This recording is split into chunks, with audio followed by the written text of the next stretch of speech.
आज का question number है 63 नंबर क्वेश्चन क्या बोल रहा है।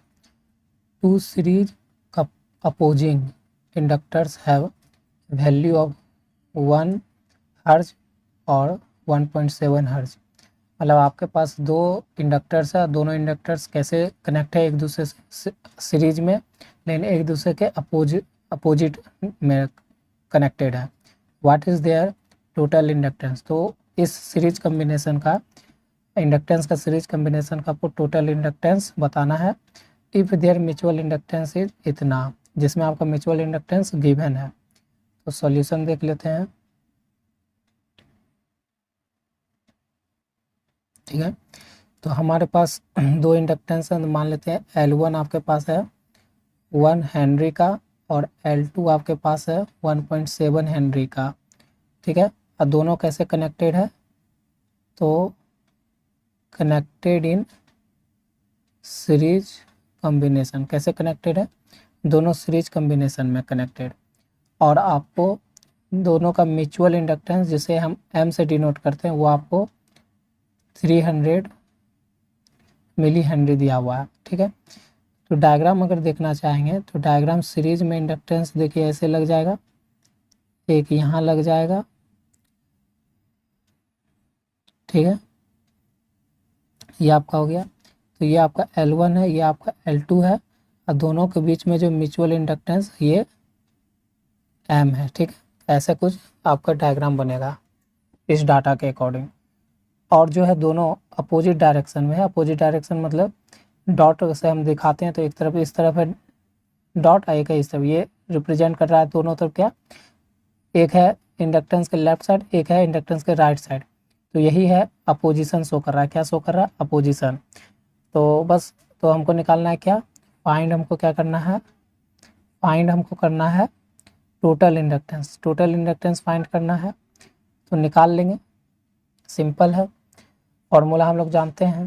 तो नेक्स्ट स्लाइड हम ले लेते हैं, यहाँ तक आपको समझ में आया होगा। तो हम लोग क्या जानते हैं, फॉर्मूला लिख लेते हैं, वी नो डैट।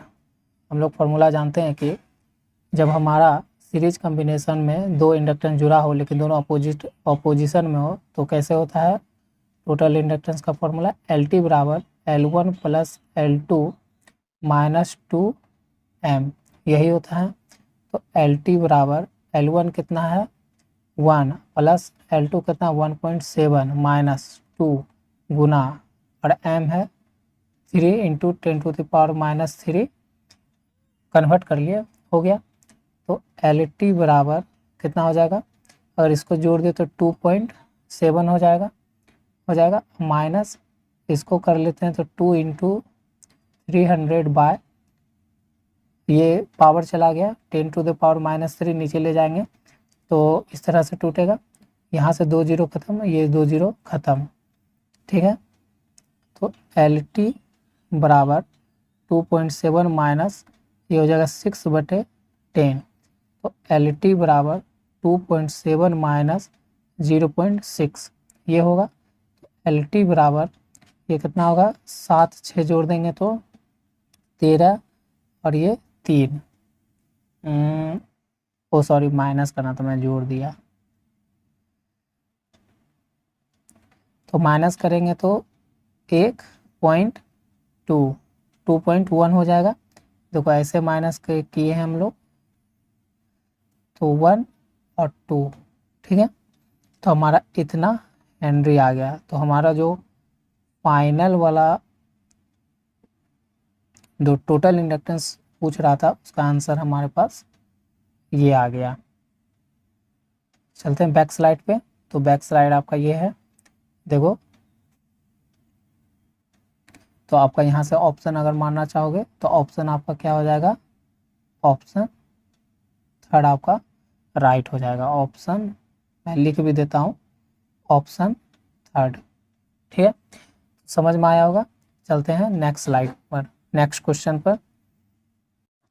बोल रहा है क्वेश्चन नंबर 64 में कि इन द एबव क्वेश्चन, जो आप अभी क्वेश्चन नंबर कितना बनाए हो, क्वेश्चन नंबर 63। ठीक है, तो उसी में बोल रहा है in the above question, question number 63 what is the coefficient of coupling, coefficient of coupling पूछ रहा है। तो पिछले ये जो क्वेश्चन है आपका 63 नंबर क्वेश्चन ये वाला, इसी में इसी डाटा से आपको पूछ रहा है क्या कि इसका क्या बताना है, कोफिशिएंट कपलिंग बताना है। तो सॉल्यूशन देखते हैं। तो सॉल्यूशन जो है और क्वेश्चन नंबर 63 के अकॉर्डिंग जो हमारा गिवन डाटा है वो डाटा हम लोग यहाँ लिख लेते हैं कि L1 दिया हुआ था 1 हेनरी, L2 दिया हुआ था कितना दिया हुआ था 1.7 हेनरी, और म्यूचुअल इंडक्टेंस दिया हुआ था 310⁻³ हेनरी, यही दिया हुआ था। तो इसके मदद से आपको यहाँ इस क्वेश्चन नंबर 64 के लिए कोफिशिएंट ऑफ कपलिंग निकालना है। क्या निकालना है, कोफिशिएंट ऑफ कपलिंग, क्या निकालना, कोफिशिएंट ऑफ कपलिंग, जिसको रिप्रेजेंट करते हैं हम लोग किससे, के से। तो के का मान आपको फाइंड करना है। तो इजी है, क्या है इसका सॉल्यूशन, वी नो डैट, हम लोग जानते हैं कि के बराबर क्या होता है,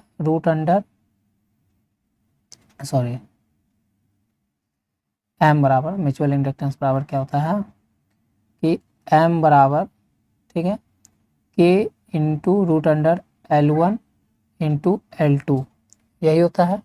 बस इस डाटा में आपको क्या करना है, सारा रख देना है। तो एम तो आपको दिया हुआ है 300 इंटू 10⁻³ बराबर के तो निकालना है, √अंडर ले लेना है, L1 कितना दिया है 1 गुना 1.7, हो गया इतना।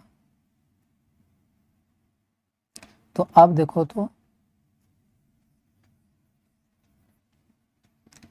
अगर हम ऐसा कर दे, लिखे यहाँ पर मल्टीप्लाइंग नहीं, स्क्वायरिंग बोथ साइड लिखना होगा ना, लिखते हैं यहाँ पर स्क्वायरिंग बोथ साइड्स। हम लोग क्या करते हैं, दोनों तरफ इक्वेशन के दोनों तरफ, इस इक्वेशन के दोनों तरफ हम बोथ साइड क्या करते हैं, स्क्वायरिंग कर देते हैं। तो देखते हैं कि हमको क्या मिलता है। नेक्स्ट स्लाइड पर चलते हैं। तो देखिए मेरे पास स्क्वायरिंग अगर करते हैं तो क्या था, 300 इंटू 10⁻³ का स्क्वायर हो जाएगा बराबर के पे स्क्वायर हो जाएगा, और L1.L2 का भी क्या हो जाएगा, स्क्वायर हो जाएगा, होगा। तो यहाँ से ये स्क्वायर हो जाएगा तो 90000 गुना 10⁻⁶ हो जाएगा बराबर के पे स्क्वायर हो जाएगा। और L1 अगर रूट के अंदर है तो ये सिर्फ टूट के क्या बाहर आएगा, L1 गुना L2 आ आएगा। तब देखिए तो के स्क्वायर बराबर हम लिख सकते हैं 9 इतना गुना 10⁻⁶ डिवाइडेड बाय L1 गुना में L2, ऐसा लिख सकते हैं। तो के स्क्वायर बराबर तो ये हो जाएगा 9 गुना 10⁻⁴ कर देते हैं इंटू 10⁻⁻⁶ तो है ही ऑलरेडी, और L1 का मान दिया हुआ है 1 गुना 1.7 रख दिए मान। तो K2 के पे पावर मतलब स्क्वायर का क्या हो गया, तो यहाँ देखिए 9 गुना 10, और ये देखिए एक है 10⁻⁴ और एक है दोनों गुना में, तो क्या होता है प्लस होता है, लेकिन यहाँ माइनस होगा तो क्या हो जाएगा -2 बचेगा, तो यहाँ पर बचेगा -2, और ये हो जाएगा गुना 1.7 हो जाएगा, क्योंकि गुना है तो हो जाएगा 1.7 होगा। ऐसा इतना तक तो हो गया। अब देखिए फिर मैं इसको थोड़ा सर्व कर देता हूँ।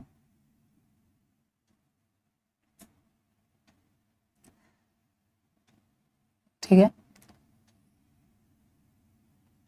अब हम इस तरफ लिखते हैं।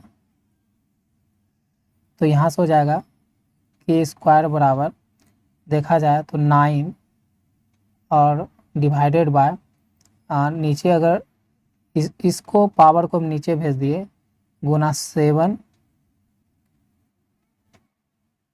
गुना 1.7 जो है इसका डेसिमल उड़ा दे तो ऊपर 10 हो जाएगा, तो मतलब यहाँ पर 10 गुना हो जाएगा होगा।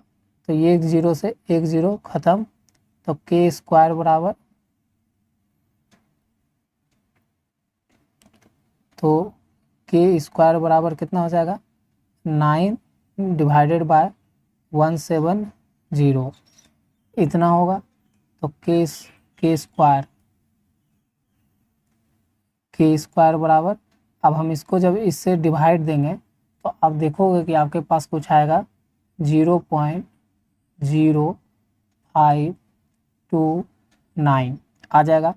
और हमको के का मान चाहिए कोएफिशिएंट ऑफ कपलिंग का, तो रूट को इधर भेज देते, स्क्वायर को इधर भेजेंगे तो जो रूट में कन्वर्ट हो जाएगा, तो 0.0529 और हम 529, तो के बराबर क्या हो जाएगा, इसको हम तोड़ लेते हैं, तो 529 डिवाइडेड बाय 4 जीरो हो जाएगा क्योंकि 4 पॉइंट है 4 डिजिट के बाद। तो के बराबर इसका रूट जानते हैं 529 का कितना होता है स्क्वायर रूट 23 होता है, और बाय और ये हो जाएगा 1 2 पेयर बना लेंगे तो इतना, तो इसका मतलब के का वैल्यू कितना है 0.23।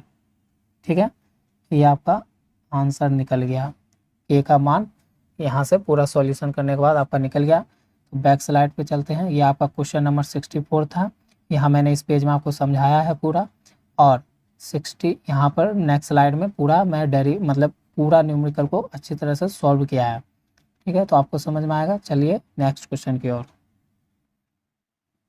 अब हम लोग क्वेश्चन नंबर आ गए हैं 65 पर। 65 नंबर क्वेश्चन क्या बोल रहा है, 2 uncoupled 3 Henry inductors are connected in parallel. दो अनकपल्ड है, ठीक है, अनकपल्ड 3 हेनरी का इंडक्टर्स है, दो गो इंडक्टर्स है जो दोनों कैसा अनकपल्ड है, वैल्यू है 3 हेनरी, दोनों कनेक्टेड कैसे हैं पैरेलल कनेक्टेड है, और देयर टोटल इंडक्टेंस, तो आपको बताना उसका टोटल इंडक्टेंस, तो बता देंगे। तो सॉल्यूशन देख लेते हैं। सॉल्यूशन क्या कहता है कि हमारे पास दो अनकपल्ड इंडक्टर्स है, तो मतलब L1 भी हमारा 3 हेनरी है और L2 भी हमारा 3 हेनरी है। ठीक है, और दोनों कैसे कनेक्टेड है, कनेक्टेड इन पैरेलल, कनेक्टेड कैसे है, कनेक्टेड इन पैरेलल कनेक्टेड है। ठीक है, तो इसका अगर डायग्राम बनाया जाए तो कैसा डायग्राम बनेगा, ये तो रेजिस्टेंस में बना दिया,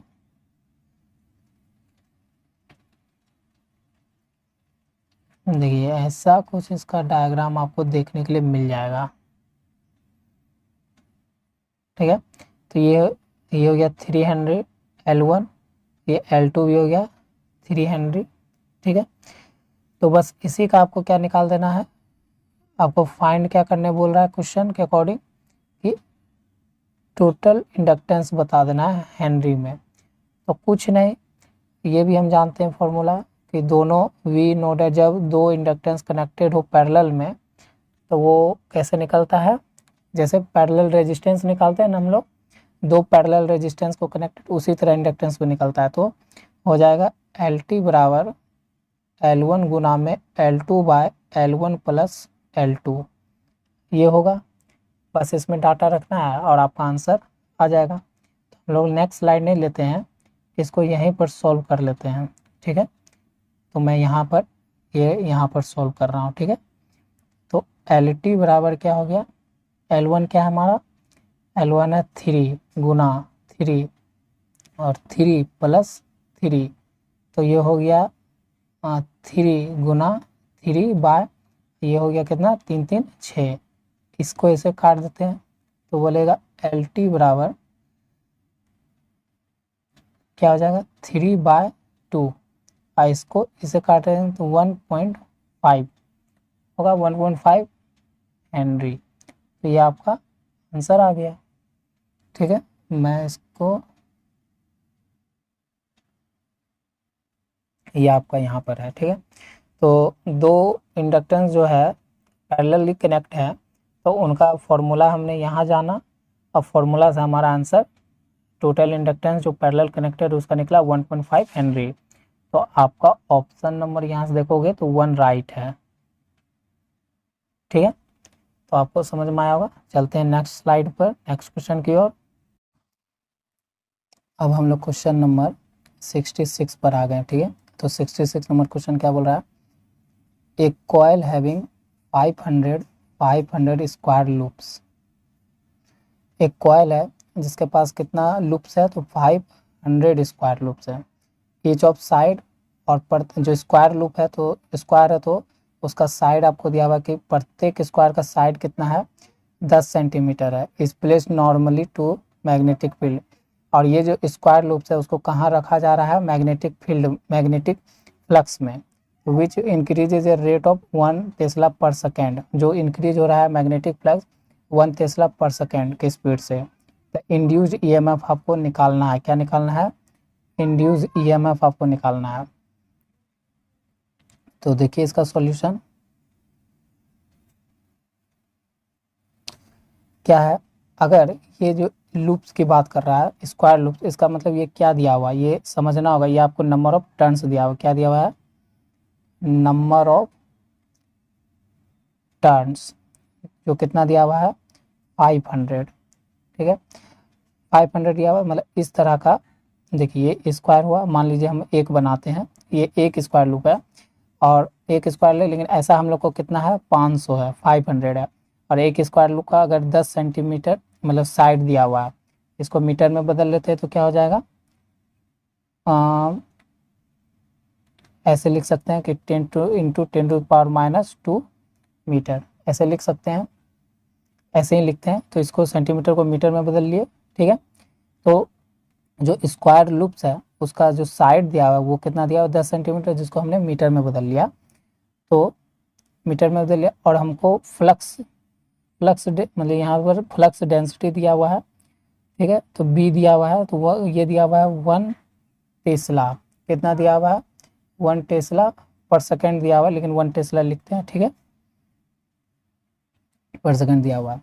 तो हमको निकालना है क्या, हमको निकालना है इंड्यूस्ड ईएमएफ। क्या निकालना है, इंड्यूस्ड ईएमएफ आपको निकालना है, जिसको हम रिप्रेजेंट करते हैं ई से। तो ये निकालना आपको इंड्यूस्ड ईएमएफ किस में निकालना है, वोल्ट्स में।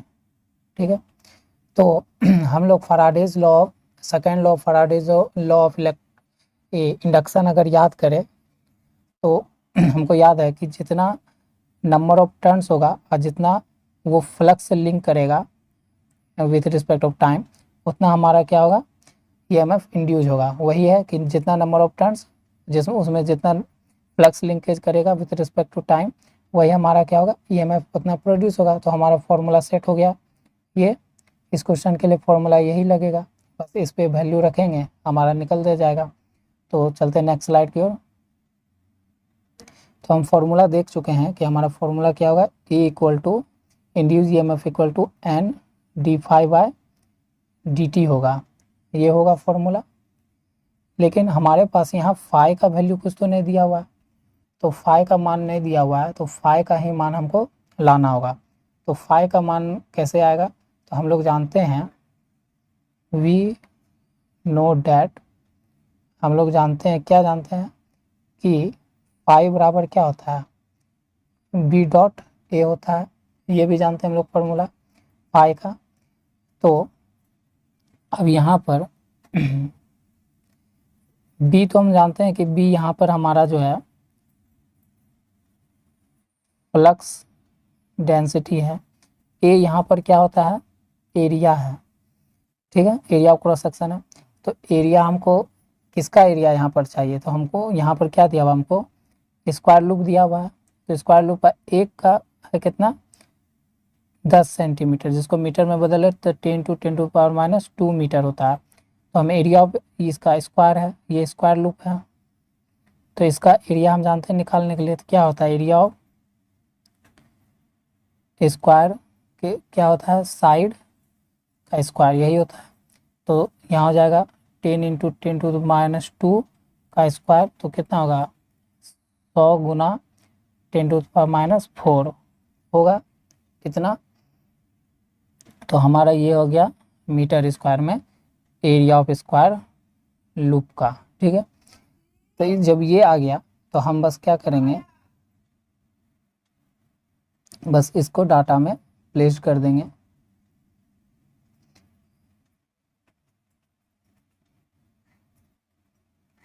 लाल नहीं लेते हैं, तो डाटा में हमारा इसमें बस रख देते हैं। तो E बराबर N क्या हो जाएगा, बी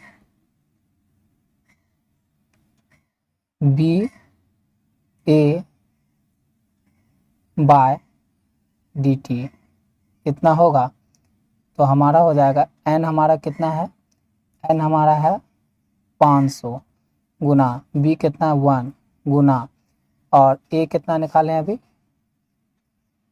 -4 ये निकाले हैं, और टाइम तो आपको दिया हुआ है, टाइम कितना दिया हुआ है पर सेकंड, तो 1 सेकंड में निकाल रहे हैं। तो E बराबर क्या हो गया 500 गुना इतना डिवाइडेड बाय, इसको हम ये जो -4 है पावर इसको नीचे ले आए तो इससे बदल सकते हैं। तो 2 जीरो से यहाँ 2 जीरो खत्म, ये 2 जीरो से ये 2 जीरो खत्म, तो E बराबर मेरा कितना बचा 5 वोल्ट्स। यही आपका इस सवाल का जवाब है, इस क्वेश्चन का आंसर है। ठीक है, समझ में आया होगा कि कैसे हम लोग ने इस क्वेश्चन को एक्सप्लेन किया कि हमारा 66 नंबर क्वेश्चन में 15 स्क्वायर लूप्स दिया हुआ है, स्क्वायर लूप्स दिया हुआ है जो स्क्वायर के लूप में है वो है 500, नंबर ऑफ टर्न्स मिल गया, स्क्वायर है तो उससे एरिया निकाल लिया उसके साइड से, और second law of Faraday's law of induction से हम निकाल लिए ये E बराबर N/dt। बस इसको हम ऐसे किए, ये इस तरह से पूरा प्रोसेस किया और हमारा E का मान निकल गया 5 वोल्ट्स। समझ में आया होगा, तो चलते हैं नेक्स्ट क्वेश्चन पर। अब हम लोग क्वेश्चन नंबर आ गए हैं 67 नंबर पर। 67 नंबर क्वेश्चन क्या बोल रहा है पढ़कर समझते हैं। A 100 milli henry coil carry a current of 1 ampere.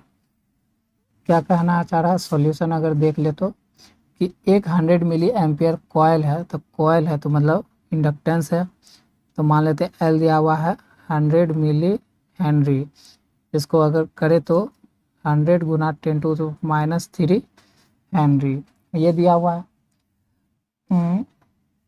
L1 नहीं मानते हैं, L ही मानेंगे, यहाँ ज़्यादा L तो एक ही L का बात हो रहा है तो L सिर्फ मानते हैं। ठीक है, और वो करंट कितना कैरी कर रहा है, तो करंट जो है I से डिनोट करते वो 1 एम्पियर का करंट कैरी कर रहा है। ठीक है, कॉइल से 1 एम्पियर करंट फ्लो हो रहा है। तो energy store in the magnetic field, तो आपको बताना है कि कितना एनर्जी स्टोर हो रहा है इन द मैग्नेटिक फील्ड। और हम लोग कंसेप्ट जानते हैं कि कॉइल के इंडक्टेंस में जब भी कोई करंट फ्लो होता है तो वो एनर्जी को स्टोर कर रहता है, किस फॉर्म में स्टोर करता है, तो मैग्नेटिक एनर्जी के फॉर्म में स्टोर कर लेता है। वही बात यहाँ है, तो हमको निकालना है एनर्जी स्टोर। ठीक है, इन द मैग्नेटिक फील्ड, तो एनर्जी स्टोर का फॉर्मूला क्या होता है, वी नो डैट, हम लोग जानते हैं कि energy store in formula inductance में U बराबर हाफ LI का स्क्वायर, ये जानते हैं, बस इसी में डाटा रखते जाना है। L कितना है आपका 100 गुना में 10⁻³ गुना एम्पियर कितना है I का स्क्वायर 1 का स्क्वायर मतलब, तो U बराबर हाफ गुना इतना, और 10⁻³ को नीचे ले जाते तो इतना, 2 जीरो से ये 2 जीरो यहाँ ख़त्म हो गया, तो U बराबर 1/20 होगा। तो जिसको हम बदल लेते हैं तो कितना में बदल जाएगा ये 0.5/10, तो इसका मतलब ये हो जाएगा 0.05 इतना। और एनर्जी है, एनर्जी स्टोर तो जूल से होता है, तो जूल हो गया इसका यूनिट। ठीक है, तो इंडक्टेंस में जो करंट मतलब एनर्जी स्टोर होता है in the form of magnetic field, तो ये हो गया 0.05 जूल से एनर्जी स्टोर हुआ। ठीक है, ये आपका इस सवाल का जवाब है। ऑप्शन में लगाना चाहते हो तो ऑप्शन आपका राइट 2 हो जाएगा। यहाँ से आप लोग को समझ में आएगा पूरा सॉल्यूशन अच्छे से। अब हम लोग क्वेश्चन नंबर बना रहे हैं 68 नंबर क्वेश्चन क्या बोलता है, the mutual inductance between two coil depends upon. जो म्यूचुअल इंडक्टेंस होता है एम जो होता है वो इस क्वेश्चन में दो कॉइल पे किस तरह से डिपेंड करता है ये बताना है। तो देखिए मान लीजिए हम दो कॉइल बना लेते हैं, ठीक है, दो कॉइल बना लिए, ये कॉइल 1 है, ये कॉइल 2 है, ये कॉइल 1 है, ये कॉइल 2 है। तो आप देखोगे कि इसमें जो म्यूचुअल इंडक्टेंस एम होता है वो कैसे डिपेंड करेगा। तो इसके बीच में जो मीडियम होता है, मीडियम पे भी डिपेंड करेगा। मीडियम बिटवीन दो कॉइल के बीच में जो मीडियम होता है उस पर भी एम डिपेंड करता है। और साथ साथ में इसके बीच में अगर हम सेपरेशन बढ़ाएंगे, डिस्टेंस बढ़ाएंगे, तो उससे भी मीडियम पे इफेक्ट कुछ ना कुछ पड़ता है, ठीक है। तो ऑप्शन हो गया यहाँ से राइट क्या 3, कि बोथ पे म्यूचुअल इंडक्टेंस किसी भी दो कॉइल का किस चीज़ पे डिपेंड करता है। तो दोनों कॉइल के बीच में मीडियम क्या है, और अगर दोनों कॉइल के बीच में हम सेपरेशन बढ़ाते हैं, डिस्टेंस बढ़ाते हैं दो कॉइल के बीच में, तो उस पर भी हमारा म्यूचुअल इंडक्टेंस पे कुछ ना कुछ इफेक्ट पड़ता है। इसलिए हमारा ऑप्शन यहाँ से दोनों पे डिपेंड करता है, इसका कहने मीडियम पे भी और सेपरेटिंग डिस्टेंस पे भी डिपेंड करता है हमारा म्यूचुअल इंडक्टेंस किसी भी दो कॉइल का। तो यहाँ से ऑप्शन हमारा राइट हो जाएगा, ऑप्शन 3। आप लोग को समझ में आएगा फ्रेंड्स। अगर वीडियो पसंद आता है, अगर आप न्यू हैं चैनल पर, तो चैनल को सब्सक्राइब कर सकते हैं अपने नॉलेज के लिए। और मिलते हैं आपसे नेक्स्ट वीडियो में। Thanks for watching this video.